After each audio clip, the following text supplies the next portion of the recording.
What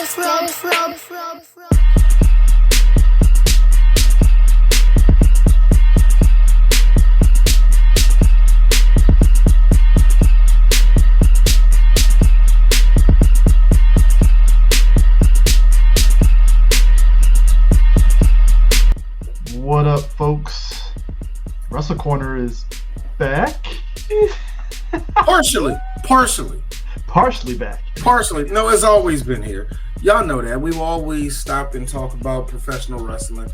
And it's time for us to talk about something that's near and dear to me and Chris's heart. No, it's not to my heart. I fucking hated every second of the Brawl for All. I had hated every single you know what, it's so funny. As a kid, when it came to me knowing when wrestling was fake, I knew early because everybody wanted to be a smart ass to me in 1993. It was fake, it's not real and shit. It's funny even with that knowledge. I liked it, but it did piss me off when I would look at shit and I would say, oh God, that's fake. You know what I mean? And it's worse when you're a teenager because you're literally cutting off that suspicion of disbelief and you're going to myself, the world is a lie. Fred Durst didn't say it's my way or the highway. Shit like that, man. Timely, considering this is in the early stages of the Attitude Era, and this was in the middle of it. The Attitude Era hit everybody differently, and I tell it to everybody. The Attitude Era, I would say 1996 wrestling on down to about 2001, is actually more polarizing than people think. People often want to say that the Attitude Era was the greatest decade, whatever, not decade, but was the greatest era in wrestling. There is good points to that, and there's and I just hate to be that person, there's a whole lot of points telling you shut the fuck up, but at the same time, there's, of course, there was the most eyes was on wrestling at that time. So a lot of shit was getting wild. And the one thing I hate to bring up is Vince Russo. We have to, because he's an integral part of this fucking story. So the Brawl for All. Now, okay, the Brawl for All, the iteration of it came about because one Bradshaw was talking cash shit about how he is hot shit and can kick the shit out of anybody, and one young Vincent Russo, who was a guy who was the architect of the Attitude Era. To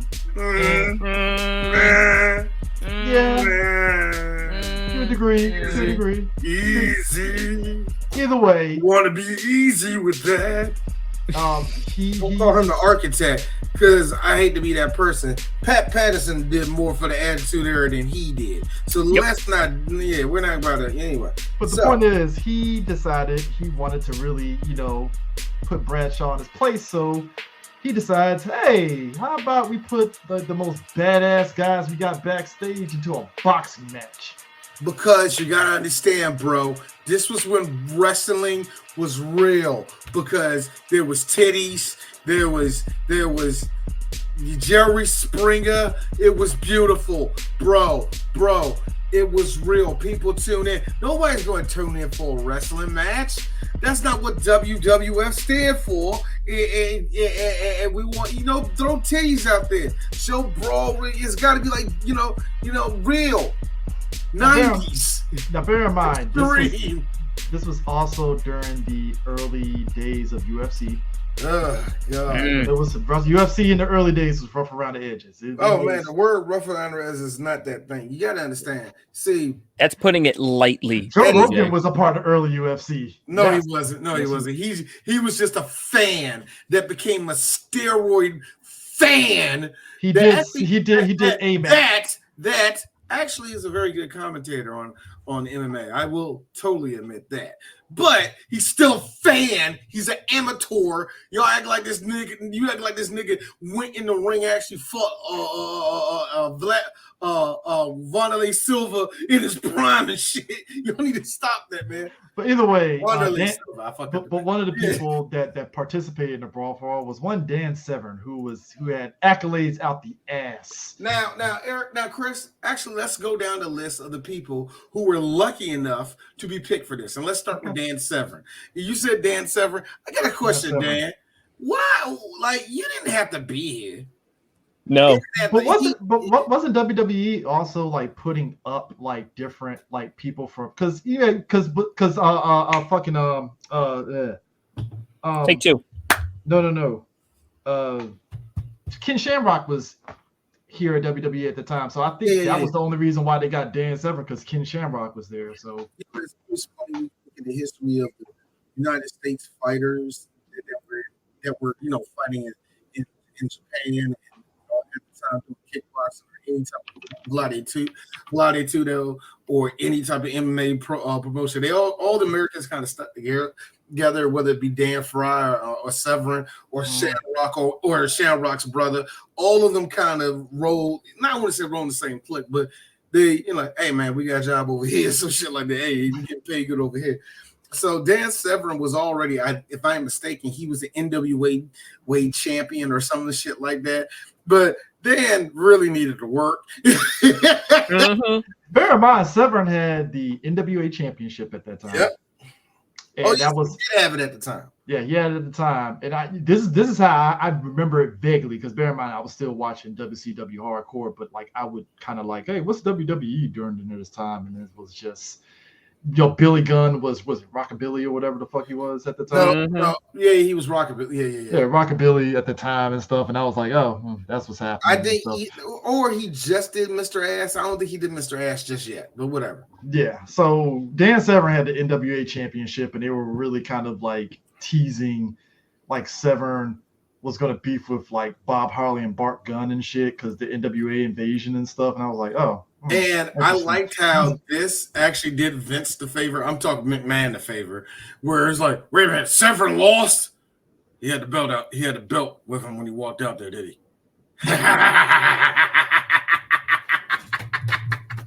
Good for Godfather. Give him a whore. Which is ironic because later on that year, he pops up in the King of Ring tournament, beats D'Lo Brown and Owen Hart, and then loses to The Rock. Yeah. Go figure. But he had a good 2-year run in WWE before he just said, fucking, I'm done. Yeah, man. I still felt like he had no business in there. Anyway, Steve Blackman and everybody, here's my thing. I know Steve Blackman. Most dangerous man. I know that he knows how to fight, but I think he just knows how to fight, but he can't actually fight. He's not a boxer. Here's the thing. There's a story about him fucking roundhouse kicking the shit out of JBL, knocking him out. Here's the thing. I believe it happened, but I don't believe it happened because everybody hated JBL so much. I don't believe half the story. Yeah, one time I stood up at JBL. He is 6'8". I doubt you did. You know what I mean? Like, I believe him. I believe him kicking. Like, I believe literally kicking everybody else. Yeah, I believe Blackman is he. Put it this way, Blackman is a legit martial arts, but he's not a boxer. He's not. No. He's not. But you gotta think about it, bro. He knows how to kick. He knows how to run around and do. He's a fighter. He's a fighter, not fighter. So yeah, man. Like now, okay. I know you were just coming in, Denzel. Mm-hmm. Like, what was Blackman to you? Like was he really that badass to you too, man? All right, so let's see. So Brawl for All was like 98. So I was like 9 or 10. Yeah. So to me, it was like, oh shit, like you actually got like a martial artist, because I'm still coming off of the high of Power Rangers and Tommy. Yeah, it's about 4 or 5 years after, so that's about right. And who knew you had Tommy with the personality of fucking Jason? Right. So me, I'm like, oh, okay, I could rock with him. And I admit I rocked with Blackman when I was younger, but now I'm like, the fuck was I thinking? It's not like he was bad. It was like he was a good mid-carder. But he was painfully mid-card. Head and cheese. Had some good matches. He had good 2 hardcore matches with Shane McMahon. I was like, that was actually pretty dope. I ain't gonna lie. Okay. I know D's gonna probably disagree. That spot where he hits Shane with the kendo stick and Shane just falls will always be a memory. In the history. That's stitched in the history. I was going to say that. I'm not going to shit on that match because I remember being hyped for the match. What I will say is this. Have y'all actually seen that match? Yes. Yeah. That's what I tell people. Like, the last 2 minutes of that match was boring because we had to see these niggas crawl up a fucking screen. Mm-hmm. And also, y'all really see that match? Yeah. Like, it went on a little longer than what it should have been. A little bit too long. It was a little bit too long. I'll admit that much. It was hype at the time. But it was like, yeah, because it was like that we wanted to see Black Man actually get his hands on the chicken shit Shane McMahon. Yeah. So you know what? Look. It's just so funny to me that our memory of Steve Blackman is like people highly regard him as cool, but it's like y'all can't name a match outside of that Shane match. So Head stop. and cheese. Shut up. Shut the fuck up, Denzel. Head and cheese. Come on. Steve Blackman is like in that same category as Lance Storm for me, where it's like he had a good run and then he just bowed out. Yeah. Now, speaking of a boxer, Mark freaking Mero. Here's the thing. All right, D got to put it out. I don't like Mark Mero. No, never did like him. Not one bit. Still don't like Mark Mero. I think he kind of gave wrestling, he didn't give wrestling a black eye because wrestling gave its own black eye like that, but he kind of skated on this little thing like, well, I was different. Okay, shut up, Mark. But whatever, you know what I mean? So I always had this little bad taste in my mouth. Now, let me respect who he is. Nigga can actually throw hands. He's a legit golden gloves. He was actually legit golden gloves. Yeah, give it up to the brother, man. You would never take that away. That means I'm close to a level of a professional boxer, but I can fucking throw hands. So good for him, man. I will give that to him, man. But outside, whatever, man. No, stop. We're here, Chris. Looking at you. What's your memory of Mr. Mero? The Wild Man. Was it the Wild Man? What was it called? Was it like the Wild Man or something like that when he came to WWE? Nah, it was more so. It was the Wild Man. It was more so the latter 2 years of WCW when him and DDP beefed. Wow. That was a thing. That was a thing? Him and DDP were beefing. Wait a minute. In story, him and DDP were going at it. Okay. I know. It was the last 2 years. This is back when like Cactus Jack was in WCW. Oh, so before Mick went to ECW. Uh-huh.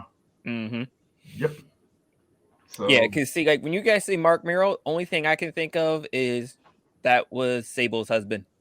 Also him being Intercontinental Champion, for a minute. So he was Intercontinental Champion. You know what? Here's the funny thing. There was a line of Intercontinental Champions at the time that were noticeable people, but at the same time, they really didn't do shit with him. They didn't do shit with that fucking run, man. So he was one of them. Man. Well, he lost his wife to Brock Lesnar. So hey, no, he lost his wife to Vince McMahon. Okay, my bad. You right. Second Vince saw them titties, he was like, yes, mine. Amongst many other women that had titties as well. Looking at you, Jacqueline. I think Jacqueline did that to make sure she had a contract. I'm gonna be real with you. I don't think she got them titties by you know what, girl? I don't think she did that. I think that was a business and shit. Yes, I concur.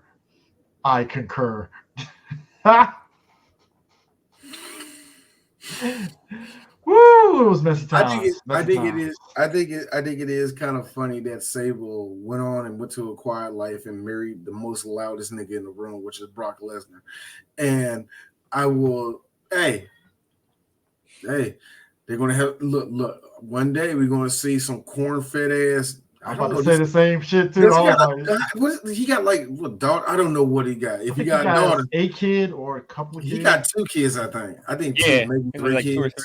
I haven't Yeah, seen but them, that being said, we probably never will see them. You know what I mean? Yeah. But at the same time, I won't be surprised if we're like watching like the Olympics one day and we see the shot putter. We're like, that little girl looks familiar. Yeah, that's Tina Lesnar, daughter of Brock Lesnar. And we see her throw the little shot put. All of us say the same thing.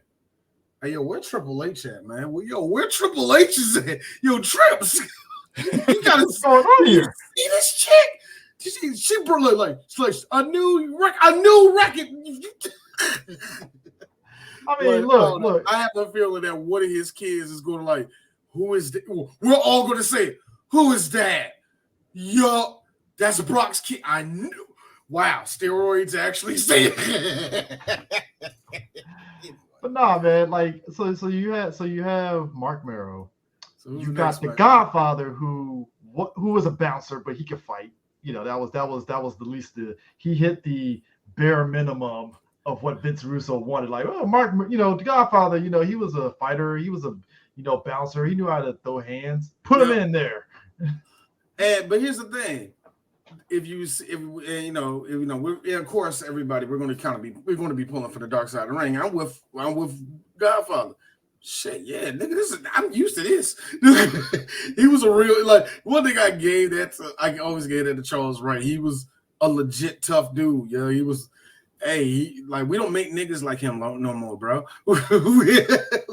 See, the thing of it is, like, okay, so bear in mind, folks, before we get back to the people, this took place over the span of like a month and a half, basically. The first round was like a month and a half because it was like, I remember it was like, it felt like it was dragging. They stretched it out. I remember that shit. They stretched that shit out for a month. It's the summertime. Ain't nobody watching shit. Let's go. So you had that going on.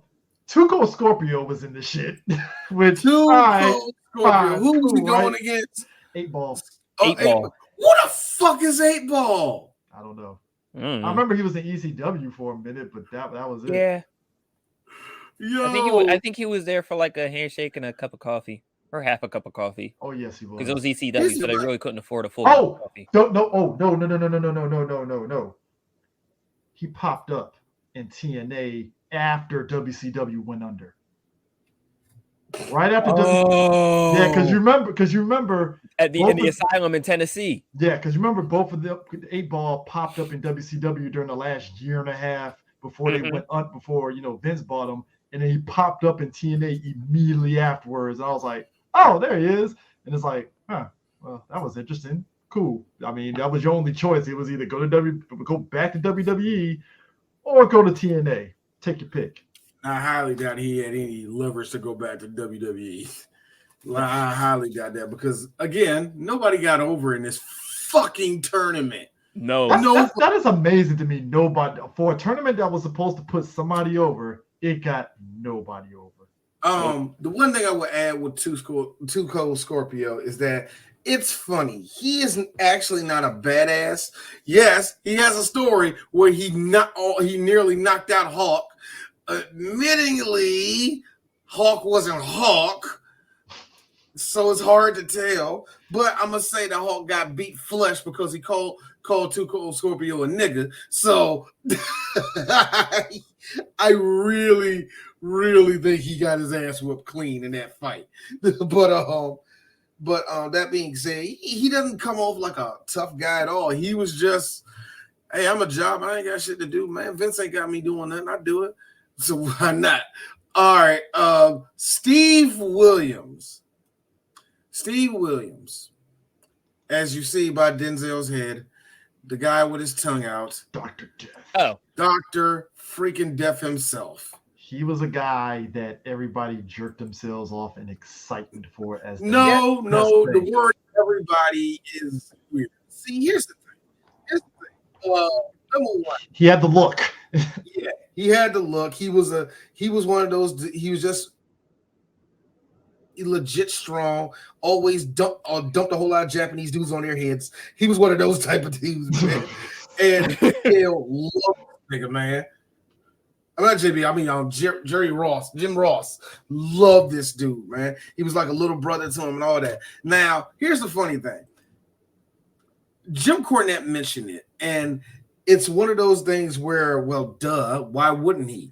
And Jim, I don't think Jim was knocking it. It was just one of those things where it's like, well, as long as the fights are seen as real, I can play around with who wins and who doesn't and all the rest of that shit. Which, yeah, why the fuck not? Which is why it's always funny when I got to hear when people heard Bruce Pritchard lie through his fucking teeth saying, no, everything we did was legal. Savio Vega's right there. We did it. Shut up. The second you knew Bart Gunn and Bob Holly were in there, you said, let's put these niggas together and have them fight. Don't do that. Don't do that. This is how early long enough to know how it works. This is how early Attitude Era WWE it was, because you had people like Mark Canterbury, you had Brackus, you had Savio. Who the hell is Canterbury? Who's Canterbury? I don't remember Canterbury. That's what I'm saying. It was all these names and stuff, and I'm like, I vaguely remember him being in WWE like that. And I'm then you got the Quebecer. You got Pierre. Wait a minute, wasn't the nigga with the one eyeball? No, Mark Canterbury was a dude. He was the dude that had to fight Bradshaw. Bradshaw lit his ass up. Done. Savio Vega is Savio Vega. You will never hear me say a bad thing about Savio. So the same thing for Draws. Rest in peace to Draws. You know what I mean? Beating the Hawk. That was hold on, and that's funny because Hawk and Draws were tag team partners at the time. Mm-hmm. Yeah, that's how fucked this whole tournament was. It was breaking apart. No, like I said again, you had Bart Gunn and Bob Holly going at it. I'm like, but they're tag team partners, and again, going back to Dark Side of Wrestling, Bart was like, yeah, after that tournament, like me and Bob were not the same afterwards. Like we had to actually be in a hotel each other after that match at night, like it was just awkward as shit. Like I bet it would be too, man. And then on top of that, it's like, oh shit, but like we had to wrestle the next night. What you want us to do? Which is ironic because I would say Bob Holly dodged a bullet, not even further participating, because he came out pretty good after this because he kind of thrived during the Attitude Era when it went full tilt. I think Bob Holly is had the weirdest come up out of anybody. Like I think a lot of that when he did Hardcore Holly, I think that was just a lot of him. You know what I mean? Yeah. He didn't want to be he didn't want to be spark plug no more. He didn't want to do none of that goofy crap no more. Which always killed me. He was supposed to be the guy up next and stuff until injury. I always laugh with Bob Holly also because Bob Holly always came off across to me a dude that had every chance to tell Vince to go fuck himself and really mean it. He never did. It's like the urge was there, and maybe Vince threw more money at him. He's like, all right. That's what I think it is. Man. Vince always made it worth his while to, just to stay around or some shit. But when he was gone, he was gone. Oh yeah. You know what I'm saying? I think he was just really done. He peeled out on that one and stuff. Yeah, so it is kind of funny that when you mentioned Bob Holly, and Bob Holly is so respected by a lot of people, man. So that's why, he got out clean. Yeah. So anyway, how were the actual fights? Okay, so it was shit. It was a clusterfuck. All of them were a clusterfuck. Let me tell you something. Every single one of these. Bro, let me tell you something. As somebody, that punch you took right there, you see what he sees right there? What do you mean there's going to be some kid named Crash? He was talking to Jesus. Let me tell you something, folks. To watch this live on Raw, it did suck the energy out of Raw, just turning to the channel and seeing two dudes just boxing in the ring during Monday Night Raw, and you're like, what the hell is going on? Meanwhile, and you click it over to WCW and it's NWO, and it's like, so NWO or Brawl for All? What do you think? NWO. What do you think? Thank you, Chris. That is one thing a lot of people don't talk about the Brawl for All. Here's the thing. I understand stupid people want to bring up the Brawl for All and say we should be doing that again. We had our chance, and they didn't want to do WWE. What was that? The uncut joke they did? It was Underground. Underground. We had a chance. Raw Underground was the closest you were going to get. And I hate to be this person. I think it would have worked. Fight for, Oh, it I was think basically WWE Fight for New York. I was for it. I was like, hell yeah, no, let's no, go. no, no, no, no, no, no, no. It was Shane. It was Shane trying to live out the last of his 20s at age 55, but whatever. Half naked Still, chicks, baby. that's Yeah. the shit that got me. I was with it, but at the same time, it's like, do you see how this shit looks? Do you Mhm. see how this shit looks in felt bad. current day? I felt bad for some of them NST chicks that had to be part of that stuff. Like, oh, And be the yeah. dancers. Thank you, right? I know some of them didn't care. But I know some of the other ones like, ugh. You remember, like, unfortunately, WWE still gets two girls. They get cheerleaders and girls who are legit tomboys. So every now and then, and even with the tomboys, so I get to show my titties. That's going to happen. That's going to happen. Yeah, but yeah, like we had a window, and see, nobody bit. It's stupid. But I like the hybrid idea of having them to be like just brawling is stupid to me because, like you said, none of these guys are actually boxers. No. This is why in the early goings of the Monday Night War, like WCW was whooping their ass because they did this shit, and it's like, what the fuck are we doing? What are we doing, guys? This Vince, why are we doing this shit? Come on, man. People want no, your boy, like, no, bro. They gotta be boxing out here, bro. The fans want it. This is something different. It was sad because I've seen amateur boxing way better than this shit. It was like, and Mark Merrow, who is Golden Gloves, you would have thought on paper he should have fucking won out, got fucking taken out with the quickness. No, JBL took him out because JBL. Okay. Let's talk about JBL. And I believe let's talk about he talks a lot. According to a lot of wrestlers, he talks a lot of shit, and some people will sit there and heat check him on his shit, and he'll back down. But he's a bully, but some people will sit there and heat check him. Yeah, and there's a lot of like here's all right. Branch of JBL back in the day was one of those JBL. All right, I get where he came from in a sense. He was just one tall dude from Texas, like a whole lot of them that played football, and now they ain't got nothing to do, so you're going straight to wrestling. So he was one of thousands, okay? So he had his little come up was a little bit, you got to be the toughest, you got to be the hardest. And to give JBL his credit, he is old school, where he came from. If you're going to be a heel, motherfucker, walk like a heel, talk like a heel. Go all in. That's why it's so funny. You see wrestlers now that do that gimmick, and people really legit don't like their ass. Like, good example, Sami Callihan. Everybody don't like that nigga, but he has nothing but friends in wrestling because he's one of the nicest guys out there. So yeah, you got to live that gimmick a little bit. Oh, Sammy will go like where it's so funny, and this is not a knock on MJF.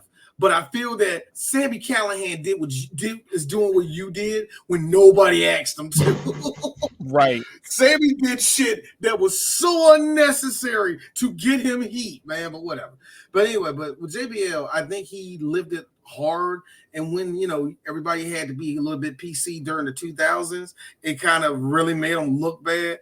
But I don't blame him for doing, look, I know he don't support it, but that's how you're throwing up the Ohio. the Ohio. Look. If you can find the clip, and you can, it's hilarious. Him stepping on the Brazilian flag. People in Brazil still hate him. They still hate him. And you know what JBL said? You know what JBL said? He said, "I am a wrestling god." Because here's the thing. I know people have their thing with JBL. I don't give a fuck. He a wrestling god. He is a wrestling that nigga. He eats it, breathes it. He was it, yeah. So fuck it. He was a dickhead, and all this was started because he was being a dickhead to a shit stain. This is what happens. I mean, because the first round was such a shit show. It felt like when they got to the second round, they got to the quarterfinals, it was like, all right, let's speed this shit up right now. Because, like, I love that, man, because they knew in the first round it was a shit show. People were hurt. There was a couple guys concussed. Oh man, it was a mess of everybody getting fucked up, and it's like, yo, how did you have a quarterfinals? Because the quarterfinals is just as much of a shit show as the fucking damn first round. So I remember only 2 of these fights. In particular, Bart Gunn beating. I did remember seeing Dr. Death lose to Bart Gunn. And here's the thing. I didn't know who Steve Williams was at the time. So when he lost, I didn't think nothing of it. You know, I didn't know he broke his leg though. That was the thing, because you're watching it and you're like, oh, he didn't broke his leg. I think he tore his hamstring. He tore his hamstring or something, but he needed a whole surgery on his leg. Yeah. And it stunted his career. It was over after that. I mean, he went to All Japan, but yeah, it was pretty much. He was pretty much done. Yeah. He was done after that. And yeah, that was Vince's dream boy. That was destined to win. Now the big reason why was because if anybody don't knows this, one of the things was during what was hot in 1998, and I know what everybody's going to say. Steal My Sunshine. Shut the fuck up. That was more mid 90s. But no, the hot thing at the time was Stone Cold Steve Austin. Now, the thing was, whoever came out of this would actually be up to actually fight Austin. You know what I mean? Okay, so now let's look at the quarterfinals again, and let's see who's there. Bradshaw, Mero, Draws.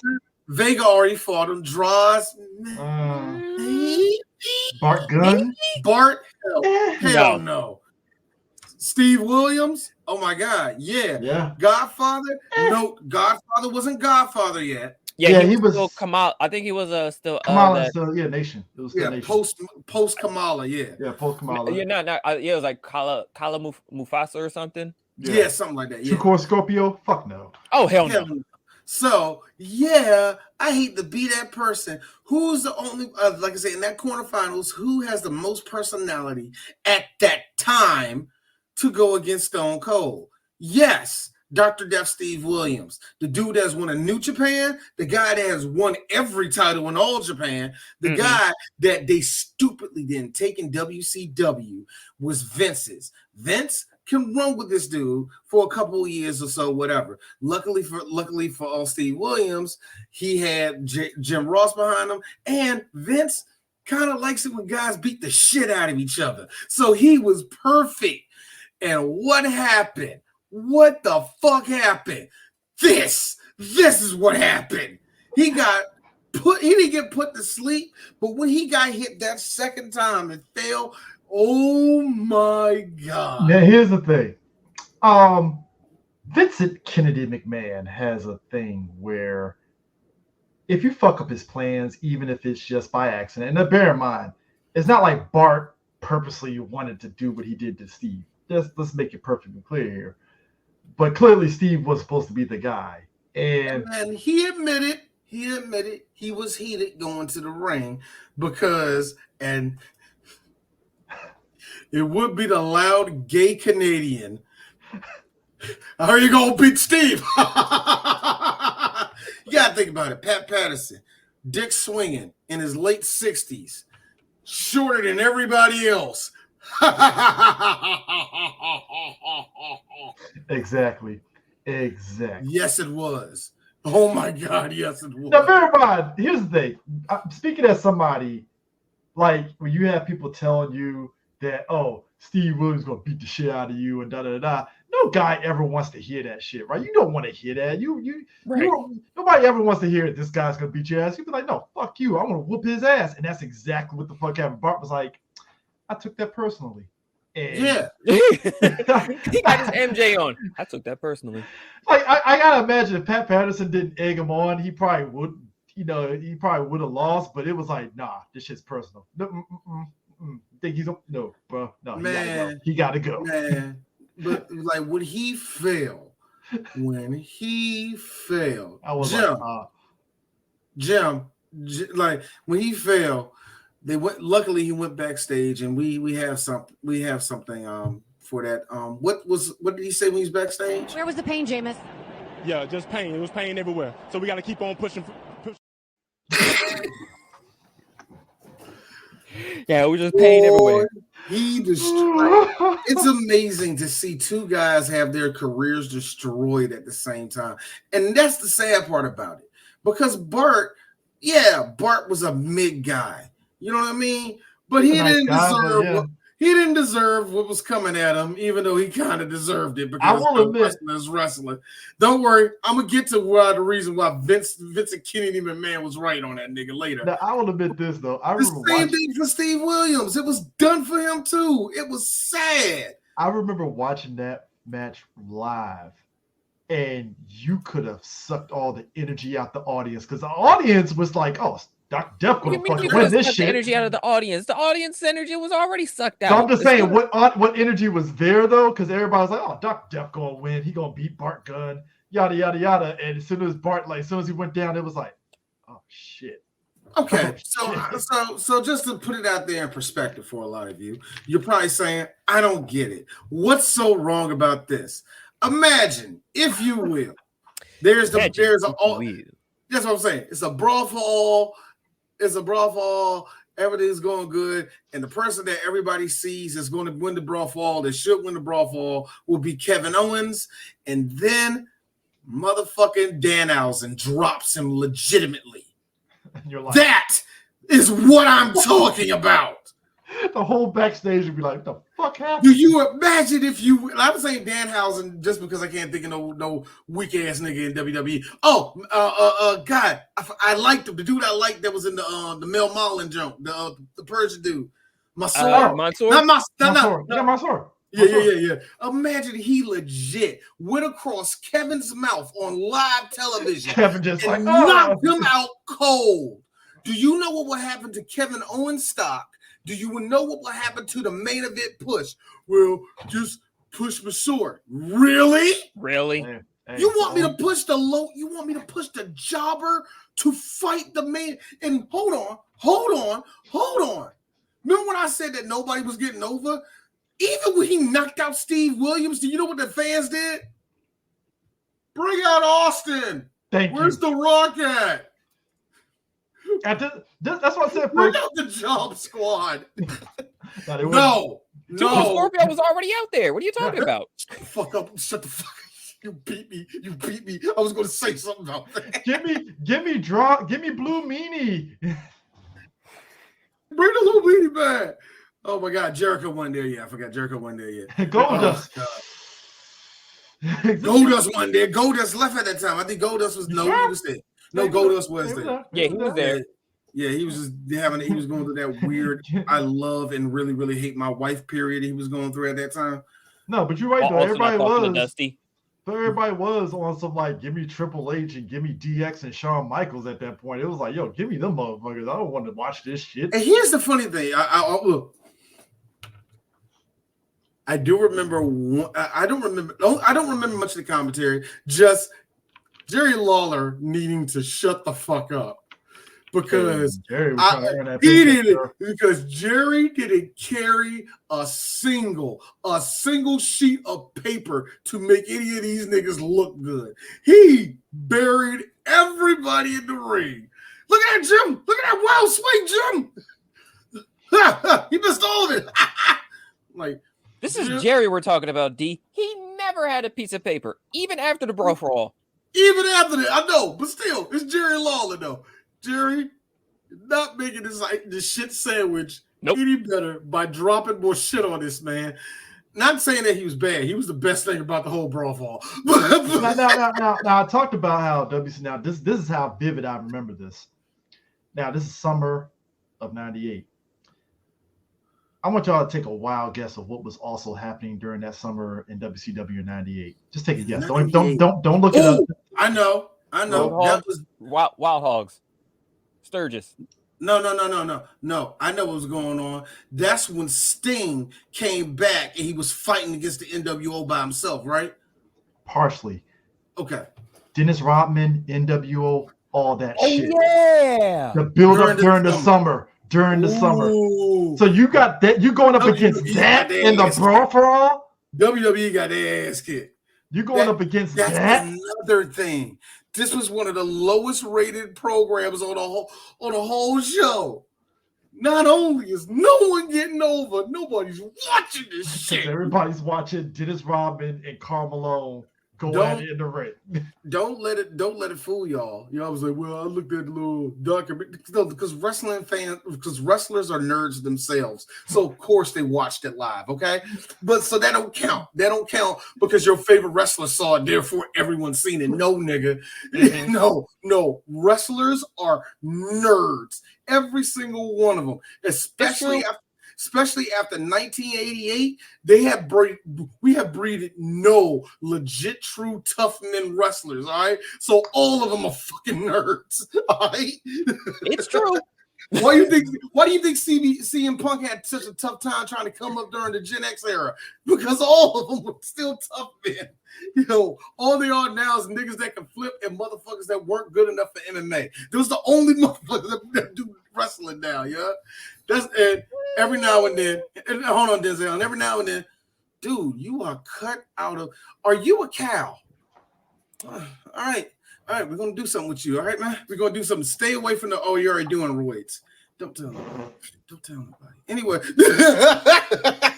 But again, this is what you. Look, I'm cool, man. But when you get out of hand, man, I'm gonna have to call somebody. All right. It literally felt like WWE was throwing pebbles at WCW. Like, look what we got, Brawl for all, and WCW was like, "What the fuck was that?" Like, I don't understand it, man. Now the other fight I do remember, and that was when we got to the semifinals. And I mean, that's when we had the semifinals. Crazy. I remember Bart and Godfather. And I remember being heated. Because Godfather heated. And look, of course, now I'm older. I understand the situation. Ooh, that sucked, Charles. You got knocked out on television like that, bruh. And your wife bitched you out afterwards. Here's the worst part. He said when he got up and he went to his corner, he was already telling everybody, I can't feel my legs. I don't know where my legs at. That's a nigga that's about to get knocked out. Y'all should have just said stop. But it's the 90s. What's a concussion? So right. he went right back out there and got put to sleep. I was mad to see a black dude get knocked out and almost fall out the ring when it happened, man. He was of course, nowadays we know with hit shots to the head, he was already knocked out. Mm-hmm. He was already, because once you start, I can't feel my legs. I don't know. Once you get dizzy like that, don't even get up. Stay down. Fight over. You know what I mean? But back there, hell no. You okay? Like what state we in? We in New Jersey, right? Yeah, that's good. We in Texas. Shut the fuck up, man. Dude, Draws getting the bricks beat off him by Bradshaw was fucking hilarious. Oh my god! And you know what? If you watch the Dark Side of Wrestling, I met Draws a few years ago, man. God, this motherfucker, you couldn't tell him he's paralyzed. Yeah, he was one of those people because I saw him at Awesome Con, man. He was at Awesome Con. He was joking with everybody. He was just like, you know, of course he's paralyzed, so he's just like he's making fun of the fact that he can't look over his shoulder and shit. You know what I'm saying? He was a good guy. It's rare. I tell this to everybody. You're gonna come across people you see, and you're just gonna like, I like this motherfucker. Mm-hmm. He was one of those people, just pure. Yeah, got in off a gimmick because Vince was like, he knows how to throw up on command. All right. And to give him his credit, if you looked at Draws back then, nigga was cut. Yes, he looked good, man. I don't know how. I will say this as a wrestler. Man, that's a good 3 years. But look, hey, this is a good ass mid carder. You need somebody to fight against somebody with the European belt. Get him. He was a decent mid carder while he lasted. Very unfortunately, he got paralyzed wrestling D'Lo. And you know, it was really one of those things. D'Lo, he just really hated that. He hated how it all went down. And of course, it was one of those things where it's happened. It's wrestling. You know what I mean? Yeah. But D'Lo kind of never lived it down. Almost on is. I hate to bring up something darker. Almost on the level of Rey Mysterio. Rey still ain't got over the fact that Homeboy died when he was on wrestling in Mexico. So because of those things just lay on you. You know what I mean? That you did something like that, man. So yeah, man. But Draws, I'm fine, bro. I'm Like that's cool as hell. Like, dog. That's why I got into wrestling, man. What you think? I'm just laughing though, like the fact that they I peeped on people's faces. This. Yeah. I think I had this coming. But look, it's all right, man. It's all good. It ain't even your fault, man. I'm just laughing because they really sat there and built that up and stuff. Again, bear in mind, because like you said, Denzel, your finals for your Brawl for All is going up in the lead up to Roll Wild over in WCW. Really? Mm-hmm. Because at that time, it was DDP and Jay Leno versus Hogan and Eric Bischoff. That's right. The Roll Wild meant something. Yeah. The build up for that and your Brawl for All is still going. It sounds stupid, doesn't it? Right. Like now you're Jay thinking Leno about was it. there, It's like this and is stupid. nigga. But back then, oh, that was huge. Yeah. Look, still to this day, WWF, WWE fan for life. I love it over every other wrestling promotion. The fire that was coming out for that whole rivalry was like it was nuclear. It was real, nigga. People gave a true fuck. It was the last big thing I say WCW really did. You know what I mean? It was big time, bruh. Yeah. Jay Leno. They fought on the Tonight Show, bruh. They fought on the Tonight Show. The build up for that was hilarious because again, WWE, their biggest thing again was just a Brawl for All. But meanwhile, Jay Leno and Hulk Hogan beefing on air. This is crazy, right? And drew bigger ratings for late night TV than this fucking Brawl for All. That's the sad reality of it. It's like all this shit's happening. And then meanwhile, over in Brawl for All, it's like, so they really hyped up Bradshaw versus Bart Gunn. And that was a match. That was a fight. It was a thing. I mean, if you can call it that, but yeah, I know, right? It was a thing. That was a thing. Vince Russo guy, I guess, got the last laugh because Bart Gunn won. It's like, this Texan can't fight. I'm like, you know what? What was the cost, sir? You know what killed me? I like as much as like his I love Jim Cornette. I think a lot of the shit he does is look, it's chill.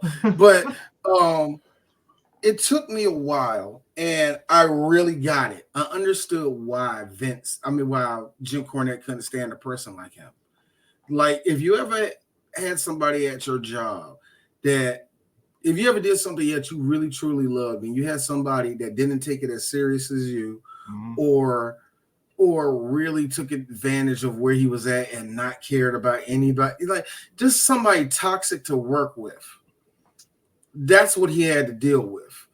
And I hate to be that and just to keep it more real, it was one of the reasons why Jim Cornette gained a whole lot of weight and almost had a heart attack when he got to OVW. It was one of just the many stacking things that happened. So Jim was going to do a time in his life where he was seeing the thing that he grew up and loved and he actually grew up in change. And Jim still haven't taken a right. You know what I mean? He's given his advice. He is still got, I don't give a fuck. He still has very good sage advice for wrestling today and all the rest of that crap. But you can tell a lot of the shit that he cares for is dated and gone. Yeah. And a lot of that has to do with that motherfucker. The person that you hate the most is actually responsible for that. So yeah. You see somebody come in there and take something from you, like, well, it's just wrestling. It's just wrestling. I agree with Jimmy on that one. Well, guess what? Wrestling is the most important thing to me. Yep. And when you think about it, and of course, they pause for effect with him to like, it's the most important thing in my life. When they paused it, I thought to myself, Jim has a point. That is his life. Imagine somebody coming on the court and laughing at Kobe saying, dog, it's just practice. Practice. Yeah. It's practice to you. This is practice. Here what you do. What's this? Why are you giving me money? That's so you get on a plane and get the fuck out of here. No, you're not coming back to LA. Yeah. It is so funny. People I hear those same people who's like, no, John Russo was right. Russo was right. Y'all the same motherfuckers that back up Jim Cornette saying all those points of you have to have respect, your job, and all the rest of that shit. Yeah. Vince Russo went totally against that shit and still is. This motherfucker said, hey, bro, no one wants to see Finn Balor and his muscles and his abs. No one wants to see that, bro. No. They don't want no, like, and he's a wrestler? Like, how does he wrestle? What makes him so good? He's tiny. I'm surprised Vince. He still don't get it. I'm surprised. And a part of me thinks he's lying. He's just going with that gimmick. You know what I mean? I want to say it, but I don't think he is. I think he's telling the truth. I'm surprised Vince didn't fucking kick the shit out of Vince Russo after that, but after this disaster of a fucking tournament. I will say this.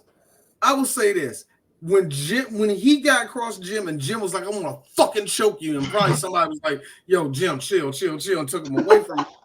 I'm pretty sure Vince was like, ha, Vince, come in here, ha, close the door. What the hell? I'm pretty sure he got chewed the fuck out. Mm-hmm.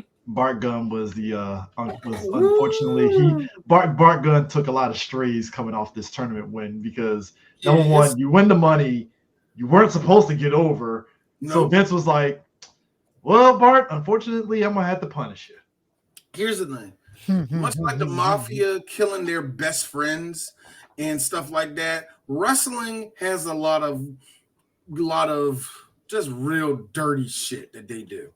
And one of the things in wrestling that is shits like this. Well, I'm not getting no money off this. No, every good wrestler I had is either hurt or they're ready to leave the WWF. And the person that won is a motherfucker that can't draw a fucking needle to a crackhead party. So this is what we're going to do. I know this fat white dude that say yes to anything. And Butterbean at this time was known for knocking motherfuckers out. Butterbean was around the time that is still kind of around where they were called prize fighters. Like they were legit prize fighters, like open weight fights. He was one of the kings of that shit. Oh, yeah. And Butterbean was like, okay, there was a story I heard from JBL when we was researching this. It was JBL talking about it, and JBL was saying that he liked the Brawl for All. He actually liked it. He said as the biggest FU to Vince Russo was the fact that I loved it. I thought it was the best idea that idiot ever had. Like, I had fun. Oh, yeah, no one got over. Everybody got hurt. I had fun, but no, that thing was terrible. So he said, but it was good. The only reason why he really jumped at it was because him and Ken Shamrock were really rolling together at the time. And yes, JBL is a legit tough dude. So he was fighting with him, with Shamrock and his brother. He was actually training MMA and all the rest of that. So it was kind of cool for him. He actually liked it. So during WrestleMania, him and Ken Shamrock were backstage, and they were, Butterbean. This is when Butterbean was a cool celebrity, so a lot of the wrestlers already knew who he was. So everybody was cool with him. So Shamrock and JBL goes into the room, and they just see this motherfucker hitting pads. And Ken Shamrock said it. Ken Shamrock said, "You see how fast he is?" That's it. I keep telling this to everybody. You know what the difference of professional and amateur is? Speed and fucking accuracy. Yeah. Mm-hmm. Yeah. So, and that's in any sport, is the speed is different and the accuracy or the fundamentals of whatever sport it is tight. So, that being said, he was probably doing his equivalent of white belt punches, and everybody was like, Bart's dead. Now, first off, before the Brawl for All, previous year, knocked out Mark Merrill during the In Your House pay-per-view. Who? Butterbean. Butterbean actually. Oh yeah, I forgot he did show up once. Yeah, that was the gimmicky. So right after this Brawl for All event, Bart Gunn won and stuff. He went there. I think he also went to All Japan. Yeah, he went to All Japan. Bart Gunn he signed to All Japan afterwards. So a year later, because back to WWE, and this is the one I remember because I actually remember this is WrestleMania 15. In Philly. in Philly, Bart Gunn versus Butterbean. And I remember that vividly. Like, oh shit, they're bringing back Brawl. Knocked. I Bart Gunn. remember. Knocked him out in 30 seconds. I was I like, remember. bro. I had one friend that got Minnie excited for that. Mm-hmm. Just a little bit. I was a little excited too. No, I wasn't. You know what? To be honest, you know what? No. Let me rephrase that. I think I was just excited because our parents, number one, bought the pay-per-view back when it was like $60 and shit. But like, I think I was just excited at the pay-per-view period. Not so much the match itself. This is going to be memorable. That was you. It really was. It really was. I mean, WrestleMania 15 was a dope ass fucking pay-per-view. But the fact that he made it there and got knocked out so cleanly, just 30 seconds. And that was, to be honest, that was the equivalent of how we used to talk dog shit about the fucking women matches being basically bathroom break. That literally was the bathroom break before the Mankind and Big Show match. So here's my thing. Here's my big important thing of all that. You do realize that you had Michael Buff out there and everything. Hey, that was a cool ass quick check that he got. Boy, this is why you don't combine this sport with that. See, look, again, Raw You would think they Underground would was our learn their last lesson from this, but oh no, because in '99, ladies and gentlemen, when they were building up Ken Shamrock, and he had a storyline with Steve Blackman, what did they have? A fucking Lions Dens match. In other words, their version of UFC. It was a UFC match, basically, and I'm like, oh, that was a thing, wasn't it? Hey, look, I ate that shit up. I ain't gonna lie. I was like, Lions Den match, yeah. Man, see, one of the most amazing things that happened, and I'm reliving. I'm looking at like little documentaries and shit like that. I wasn't a part of it. Was the fact that K1 Pride and a couple other promotions in Japan really were trying to show the world that combat sports was bigger than what it was. And this was also during a time where people still thought the Kumite was real. So you can have these fucking big matches like this, and people are like, oh man, it's a kickboxer versus a judo person, and somebody that does jujitsu versus somebody else, and the rest of that shit. And also the Gracies had too much fucking money. So they threw it around to anybody that will put them over and all the rest of that shit.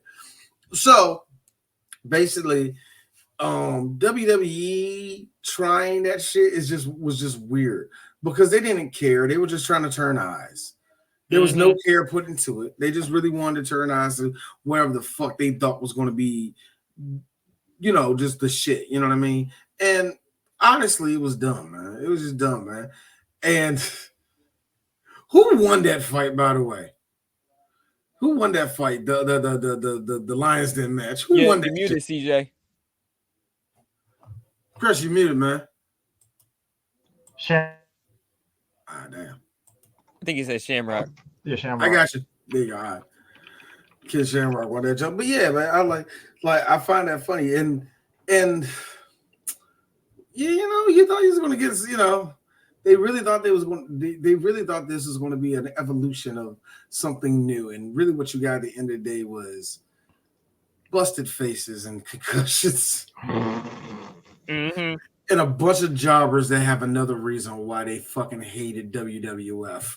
That's really what I mean. I have never seen a tournament get that decimated ever. Like, that's crazy to see. It was like everything bad that could happen happened. Look at that shit. Just that look was two guys that didn't want to get punched. Let's be real, D. I don't want to get punched in the face. So I'm just saying, like, I don't real talk, if anybody hit me, I'd be scared for Savio to hit me. Yeah. I'd be scared for Savio to hit me because Savio he'll hit you with some little jailhouse punch. You know what I mean, man? I just really feel like Yo, square in the face. Square in the face. I'm actually laughing at the Hank Williams shirt. That's what I'm. It was like, hey, put on your gym stuff. That's how you're gonna box outside. Oh my Hey, god. shout out to JBL breathing correctly, I guess. JBL came to play, man. Nobody had headgear. Nobody had knee pads. A lot of them went right to the floor. Remember that? Because that was weird. I don't know why they went to the floor. They put on their gym attire and came out to the ring with boxing gloves on. That's exactly what the fuck that was. That's exactly what that was. There was no professionalism. There wasn't no, we got special boxers, that they wear out to the ring. Nah, they just said throw your gym stuff on and keep it going. Imagine, if you will, they get a call in the middle of the night. Hey, what's up? Hey, what's up? What's up, Vince? Listen to me, bro. We want you to show up the next day. You just wear whatever you want to wear. No, actually, just look like a tough guy. Just wear like if you go into like a bar or something, like just wear that. You don't want to look like a fag, all right? Oh, he said that. He did. All right, bro, don't be gay. I mean, maybe if you want to, I'm fine with that. I also feel like Vince Russo lied to everybody about the way he talked to people, because I believe the only person he talked to with disrespect was Jim Cornette, because he thought Jim was that nigga to talk to like that, and everybody else he tried to talk to with respect. I mean, like I said again, it's just one of those things where I'm still baffled that Vincent Kennedy McMahon looked at Vince Russo in his face and said, "Do it," and I'm like. You know what? I think it really was one of those things where, yeah, Vince, you had a couple of good ideas. Give me a good one. And that's the only reason why Vince kept him around, actually. Mm-hmm. Yeah, that's true. And, he was like, hey, you're the guy that don't know shit about our world. What can you bring to the table? You know what? Vince Russo's ideas were on broken clock status to me. They really were, right twice a day, but it's still a broken ass clock. So, but like you said, it's like Vince Russo's Jerry Springer mentality. Like you said, it had a timetable. Because there was only so much you can do in the Attitude Era with that shock stuff before people were like, all right, can we move on past this shit, please? Like, because we're done. Like at this point, it's over with. The bra and panties match, titties. And all that shit. It's like, all right, this is getting kind of old a little bit. And then Russo went over to WCW, and we got Judy Bagwell on a forklift match. Well, the GOAT match, sir. The GOAT match. This motherfucker, I'm actually shocked that Vince Russo. I'm very shocked that Vince Russo. So they try to ride with that civil rights leader because he Booker T. Nobody looked at him except me. I saw a star. Oh, the bash at the beach. Oh man, the dark man. Bash at the beach 2000. No, bro. When I watched that documentary on, I was like, yo, they number one, they made Hulk Hogan look like even more of a dirtbag in that whole thing, like because he didn't want to drop the belt to nobody. I'm like, god damn, he really is racist as shit. Yeah, I think it's hilarious how Vince was probably the last. It was funny. People like to blame, everybody like to blame something on somebody, and they blamed a lot on Vince Russo for killing WCW. Like, nah, man, WCW killed themselves a year before he even showed up. Don't do that. Yeah, you can't hang that up all on that man. He just didn't have no good ideas to go with it. Spoilers, we even said on the WCW retrospect podcast, it was just the fact that once the NWO gimmick started spreading out into different colors, and it was the NWO show. It's like, yeah, this got out of hand here. What are we doing here? It was weird, man. This is one of those signs that the Attitude Era just had a lot of weird sputtering problems that nobody likes talking about, and I think the Brawl for All is just the biggest blunder because it doesn't make no fucking sense. But it's one of those things that where people try to redact it like it didn't happen. It's like, that was early Attitude Era, guys. You're gonna have to eat that. Sorry. Again, no one got over. I don't think I have never seen a gimmick not get anybody over. This is the first time I've ever seen anything like this, and nobody won. There is no winners in this shit. None. I've seen worse gimmicks and people at least got something out of it. It's like, man, fucking my man Bobby Lashley had literally the stupidest fucking gimmick when he came back to WWE and somehow survived that shit. Bobby Lashley lucked out that there are still perverted men like Vince that wants to see a black guy bang a white wife for some reason. So and also Bobby was a professional, so I think he was all right. He was going to be all right. First off, Bobby doesn't have eyebrows, so Vince thought that he was okay with it because he didn't see him, voicing anger at the gimmick. So. Damn it, CJ.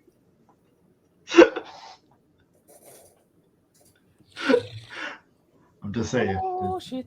Just saying.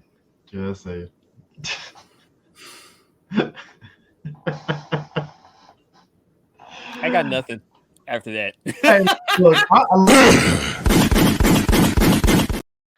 Thank you. Jim Cornette backstage got his fucking big ass fan about ready to beat the shit out of Vince Russo after that fucking Bart Gunn and fucking JBL man. Kill you! I'm killing you, son of a bitch! He was like, "Yo, you just lost us $5 million. What do you mean? What I do? It was just a fight. Oh yeah, it was just a fight. It's just fake. You idiot! You dumbass! Do you know what this means?" He was like, Dr. Death Steve Williams just lost on TV, and he was supposed you to just win. lost us. You just lost us money. Back to the FTR match. I saw Accusations. These are not accusations. This is False accusations. And further, I was Vince Russo at that point. I gotta ask though, this is a good what if though. Okay, let's say what if the Brawl for All didn't happen, right? And Dr. Death Didn't happen. It didn't happen, and Dr. Death, came up the normal way and stuff, and him and Steve Austin came, I want, you know what? I hate to say it. I would love to see. I'm not hate to see it. I would like to see where it would have went. Do you think Austin would have had that? Do you think Austin still would have had that trajectory that he had if him and Dr. Death went at it, especially since he pushed Dr. Death as the guy? Here's the thing: if you bring Dr. Death in the way it was going to bring it in, he was going to be this guy who was going to be stronger than Austin and have the wrestling skills to do it. Mm-hmm. Not only are you see how big Steve was, you got all that, and you can floor wrestle a little bit. Mm-hmm. You're scary as hell. Now that's my only thing. How far that would have went? You know what I'm saying? Would it be one of those situations where and Steve, who is not a prima donna at all? No, I mean, who's not a prima donna at all? They would have fought hard, but how many times would it get? Hey, that son of a bitch dropped me on my goddamn head one more time. God damn it! I'm gonna fucking kill him in the ring. Like, you mean when Boss Man was tagging him for real a couple of good times in the ring? Bro, man, and he clotheslined him so hard that he hit him square in the head. Austin, that's why I like certain champions. Like people like to think you can go over them. No, you can't. Some of you can't. They say like people say John Cena is just stronger than he was, but nobody ever had a problem with John. We have to like, all right, shut the fuck up. Like now with Roman, we seen it a couple times. With Roman, people hit Roman like, all right, I'm about to give you all of the fucking arm, not the little ooh thing I do now. I'm about to hit you, nigga. Oh, you about to get tagged. Did somebody tagged the living shit out of Dean that one time? That was hilarious. Who was it that fucking tagged the shit out of fucking Brock in the ring? No, Braun Strowman. Braun Strowman came in and tagged Brock like, yeah, what? And Brock was like, oh, word. Yeah, like it was like I think it was like a knee shot. I think Braun hit Brock with his knee, and then Brock was like, legit right, knee shot. He was like, oh, boom, settle down.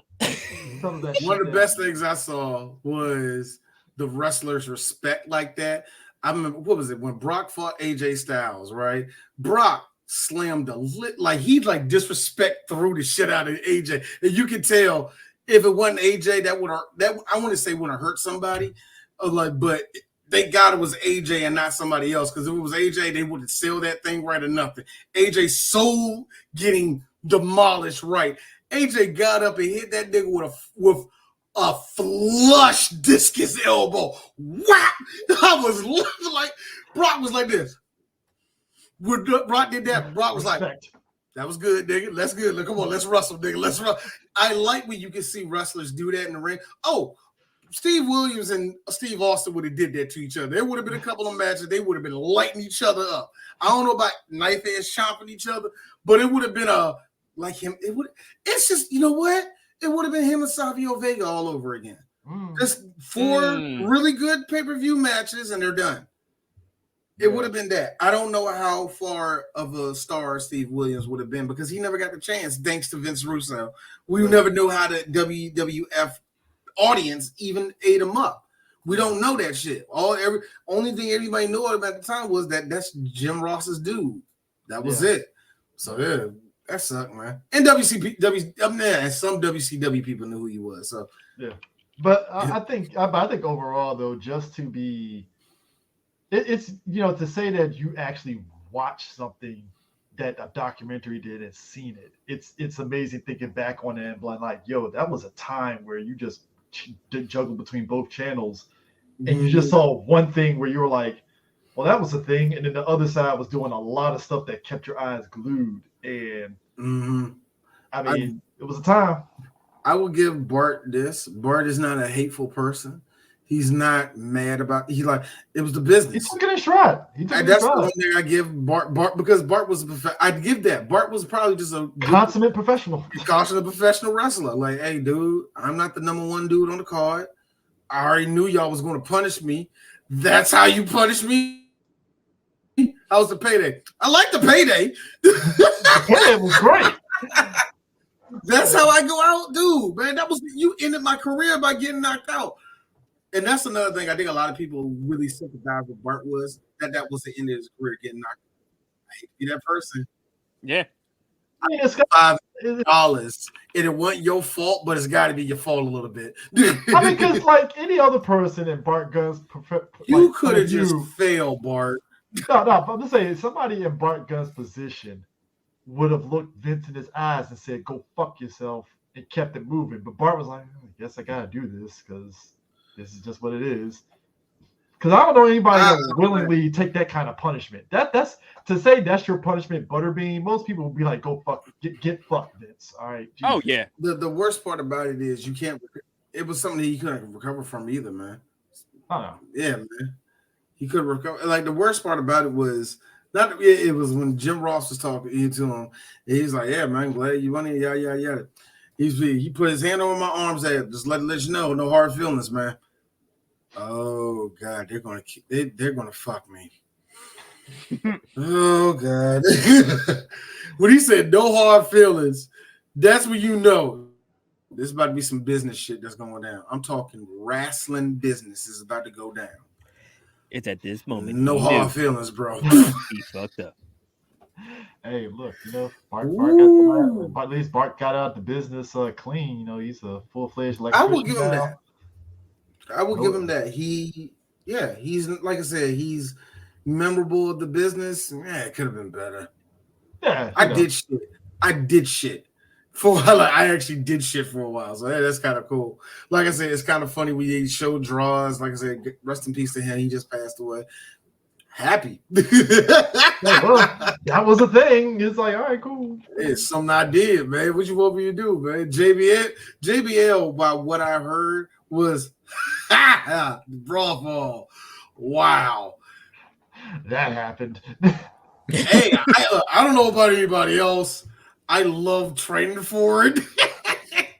That's one of the things where it was a sit sandwich, but you know what I liked on that shit sandwich? The jalapenos. Let me tell you about all. That's pretty much what he was saying. You know what would have really put that over and stuff? If JBL just came out to the ring drinking a fucking Budweiser and then just throws it on the ground and goes into the ring or something. That would have really hyped it up. Can't do that. Steve Austin was the only one. No, Steve wasn't drinking beer at that time. Nah, not yet at least. Nah, not yet. Not yet. Ooh. Not yet. Ooh, I guarantee you. Hey Vince, I got a beer in my hand. I'm gonna drink it on my way to the ring. Can I do that? No, you can't. Why would you do that? Stupid.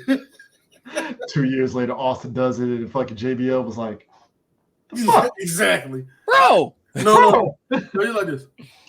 Like what? Don't worry. I'll talk to the old white man.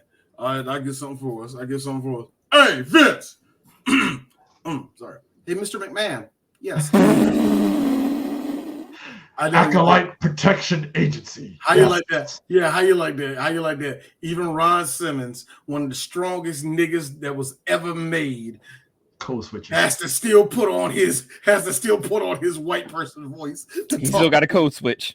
Yes, Mr. McMahon. Yes, I was really talking to my partner, Mr. Bradshaw. Yeah. Think about it. Acolyte Protection Agency. No, we just sit down. We have play cards, take money. I know a bar. We can go. We can use it. We be at a bar and stuff, and we just beat guys up. Yeah, I like it. Like, wait a minute, you're just beating up guys in a bar? You're like, yeah, you could have other wrestlers there. That'd be cool. I love it. Wait a minute, you need a catchphrase. Damn, I need one. That one. Damn, all right. Damn, all right. Like I said, even for JBL, as I said earlier, he ended up becoming quote unquote a wrestling god. It worked out for him. You know what I mean? I'm one of those people that unfortunately the only person that didn't work out for was Bart and Steve Williams.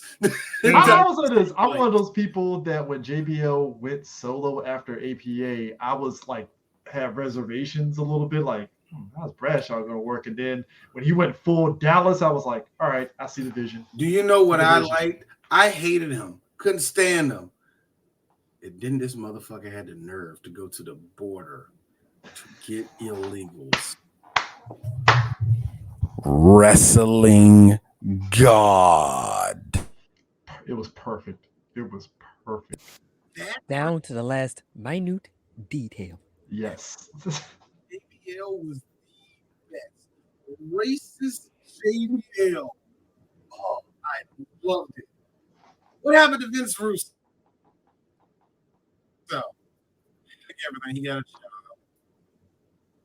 job. He went to ended up working at TNA with Jim Cornette, and Jim Cornette said, "Take this shit no more, man." Do you imagine you're Jim Cornette and you're like, all right, I'm going out to Green Pastures. I'm at TNA. Let me go ahead and have Double J out. All of a sudden, hey, what's going on there, Jimmy boy? Oh no, that's him. Last time we talked, bro, he said he was going to choke me. He was going to he said he was going to rape my mom. I didn't understand why he said that. He never met my mom. Bro, you're totally out of hand for saying something like that. I ain't saying nothing like that, you piece of shit. I'm not going to cuss like Jim Cornette. I'm not. God, I wish I was a fly on the wall to see both of them button heads in TNA.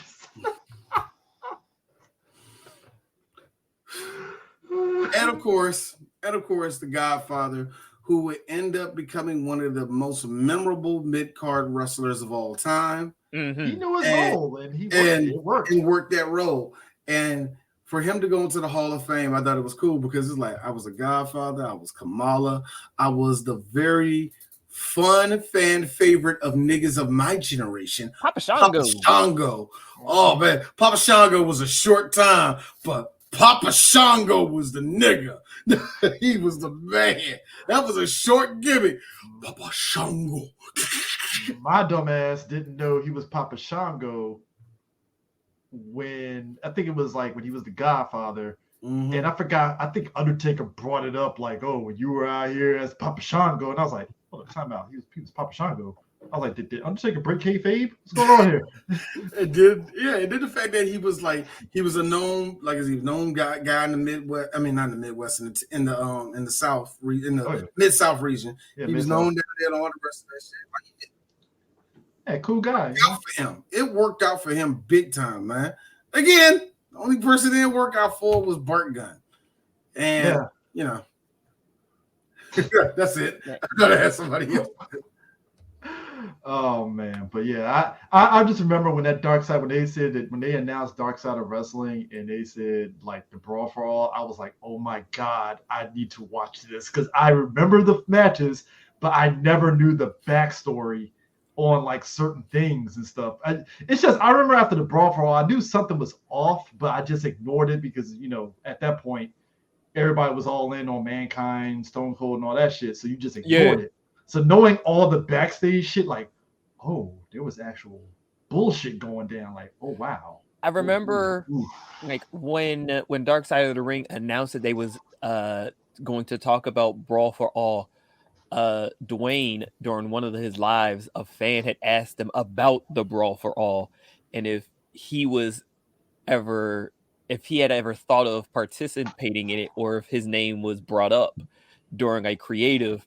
And he was like, oh, I remember the Brawl for All.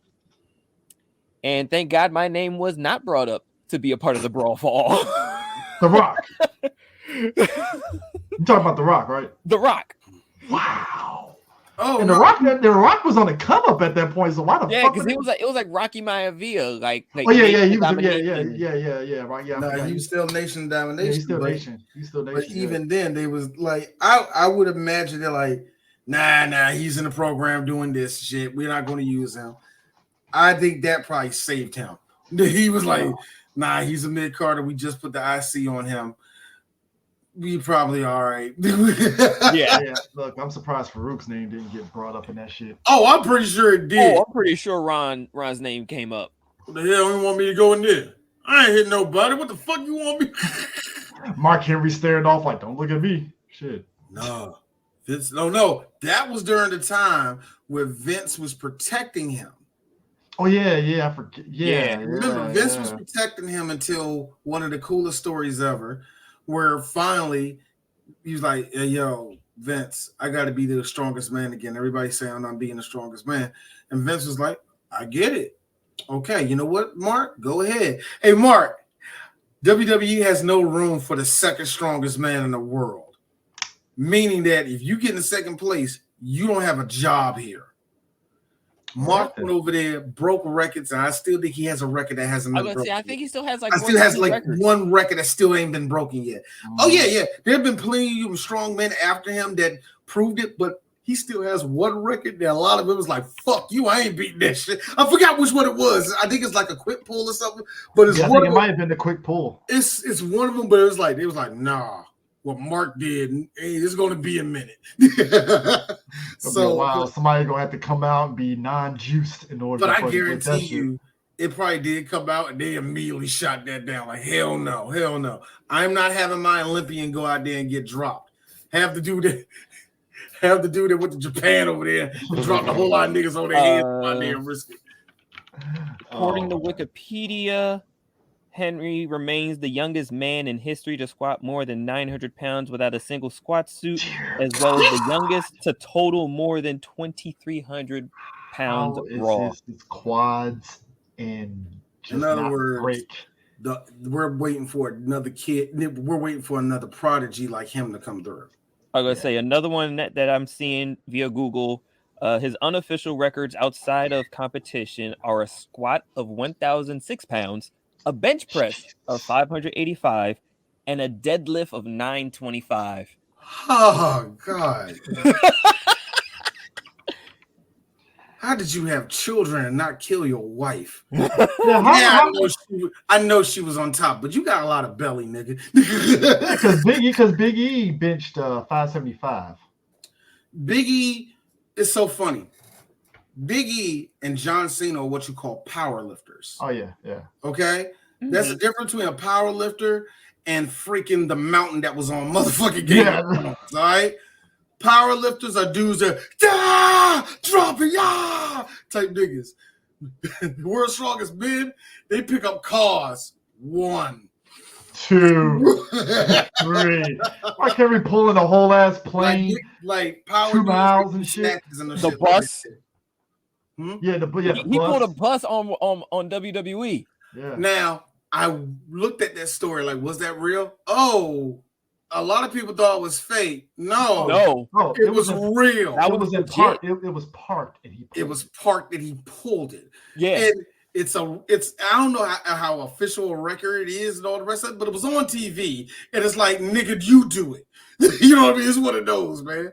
And I thought it was very, very cool how they did that, how it happened, because It was a legit black moment too. If anybody's seen that, it's a real legit black people's moment because you see him doing it, and you got Titus and Darren Young like, "Come on, bro, you got it, baby, you got it, you got it." And of course, at the end, he got it. They all hugging on, and Mark over there like, "That's what I'm talking about, baby." Like you did, and, black people where we do that thing where we choke up, when we don't cry. Damn, my nigga, you got it, baby, you did. You heard Darren Young's voice crack. Is this Mark, and Mark, remember that was the time Mark really just. That's what I do. So like, that's my nigga. I just found it. It was Mark Henry's world record double tractor trailer pull from SmackDown, May 10th, 2013. It was 2013. Okay, cool. I thought it was actually like a year or so or above that. Okay, cool, man. You know who I really would love to see backstage? I want to see Undertaker's reaction to that brawl fall. Just see him laughing, just at the shit show that it was. I will give Vince Russo that one thing because I think he's not lying about that. When it came to some of those fights, it was standing room only in the locker room. And I hate to be this person. I would love to know how that locker room reacted. But I can guarantee you one reaction. Oh, he hit him. Hey, Steve ain't getting up. Oh. Pop. Oh. It's just everybody just hearing the announcement. It's just cool. You just imagine y'all hear that 1998 TV blaring, but all the wrestlers just staring like, oh shit. Oh damn. No. And look here. I can tell you this happened. X-Pac and Triple H. This is all you saw. And look, all of a sudden you just see what? Nothing. I guarantee you that's exactly what happened. Right. Everybody was like, oh shit. Dog. I think the only person that was talking was probably Shawn Michaels. Well, looks like Vince just lost $5 million. Bart Gunn, after winning the brawl fall, goes backstage thinking he gonna get fanfare. Everybody's looking at him like, look what you did. Boy, you in trouble. Hey, what's up, man? You see Vince yet? All right, man. Good luck. Just Shawn Michaels instigating that shit like, oh man, Bart, congrats, man. I gotta say, what you did out there was amazing. Hey, you want a Quaalude? I know you want one, man. No, you're gonna want one. Vince wants to see you. You know that, right? Meanwhile, Bret Hart and WCW watching it stares at 4 and 10. Like, I'm glad I left that shit. Right. Just to join NWO and get. Oh God. But yeah. No. Now imagine. Everybody at WCW watching that live in the locker room. When that happened, Nash and Hall Kiki in the back. Yo, they definitely were Kiki. When Steve Williams hit that ground, here's Bret Hart. Now everybody is seeing what I have seen for the last couple years. See what this is what Vince does. No, this is what Vince does. Guarantee you, Nash. I don't think that was Vince. I don't think this is Vince. Scott Hall, yeah, I don't think that was Vince. I don't think this is Vince either. Kevin Sullivan.